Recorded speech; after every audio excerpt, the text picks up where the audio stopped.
गांव में एक शोभित नाम का एक किसान अपनी पत्नी और 4 लड़कों के साथ रहता था। शोभित खेतों में मेहनत करके अपने परिवार का पेट पालता था, लेकिन उसके चारों लड़के आलसी थे, जो गांव में वैसे ही इधर उधर घूमते रहते थे। एक दिन शोभित ने अपनी पत्नी से कहा कि अभी तो मैं खेतों में काम कर रहा हूँ, लेकिन मेरे बाद इन लड़कों का क्या होगा?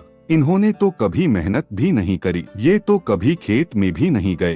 तभी शोभित की पत्नी ने कहा कि आप परेशान क्यों होते हो? धीरे धीरे ये भी काम करने लगेंगे। समय बीतता गया और शोभित के लड़के कोई काम नहीं करते थे। एक बार शोभित बहुत बीमार पड़ गया। वह काफी दिनों तक बीमार ही रहा। उसने अपनी पत्नी को कहा कि वह चारों लड़कों को बुलाकर लाए। उसकी पत्नी चारों लड़कों को बुलाकर लाई। शोभित ने कहा, लगता है कि अब मैं ज्यादा दिनों तक जिंदा नहीं रहूंगा। शोभित को चिंता थी कि उसके जाने के बाद उसके बेटों का क्या होगा, इसलिए उसने अपने बेटों से कहा, बेटों, मैंने अपने जीवन में जो भी कुछ कमाया है वह खजाना अपने खेतों के नीचे दबा रखा है। मेरे मरने के बाद तुम उसमें से खजाना निकालकर आपस में बांट लेना। खजाने की बात सुनकर शोभित के चारों लड़के बहुत खुश हो गए। कुछ समय बाद ही शोभित की मृत्यु हो गई। शोभित की मृत्यु के कुछ दिनों बाद उसके लड़के खेत में दबा खजाना ढूंढने निकल गए। उन्होंने सुबह से लेकर शाम तक सारा खेत खोद दिया, लेकिन उनको कोई भी खजाना नजर नहीं आया।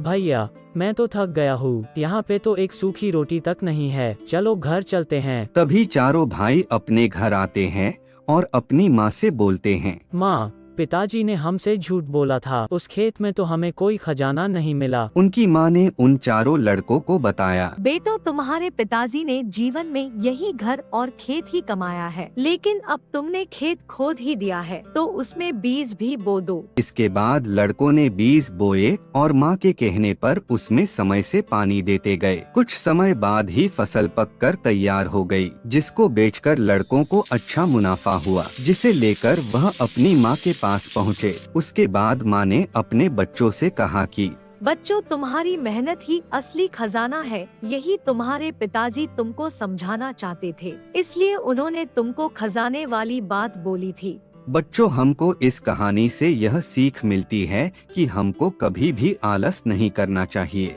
हमको अच्छे से मेहनत करनी चाहिए। मेहनत ही हमारी असली दौलत है।